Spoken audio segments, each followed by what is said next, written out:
Ciao, sono Vittoria e queste sono le notizie della Regione Liguria. Sapevate che esiste un festival della canzone in lingua ligure? Si chiama San Giorgio e si tiene ad Albenga nel Teatro Don Pelle della parrocchia di San Giorgio. Appuntamento il 12 e 13 giugno con circa 20 artisti tra gruppi e solisti che si sfideranno a colpi di canzoni inedite liguri. Sabato 13 e domenica 14 giugno allo stadio Olmoferro di Celle Ligure arriva la 7ª edizione della Coppa Minigol Memoriallino di Vincenzo.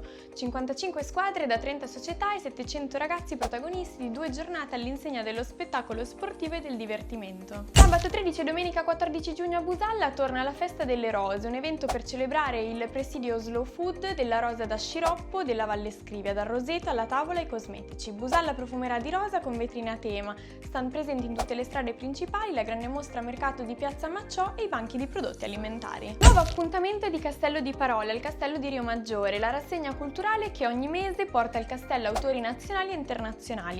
Sabato 13 giugno alle 18 in piazzetta del Vignaiolo, appuntamento dedicato alle donne con Miki Gruber, coach professionista, e Francesca Nepori, direttrice dell'Archivio di Stato della Spezia. Porto Venere e il suo celebre paesaggio fanno da cornice a Panza e Stacca. Sabato 13 giugno appuntamento con un viaggio tra i sapori autentici della Liguria che trasforma il borgo spezzino in un percorso enogastronomico diffuso tra caruggi, scorci sul mare e specialità tipiche da gustare in un'atmosfera conviviale. Rimanete aggiornati sui nostri canali social.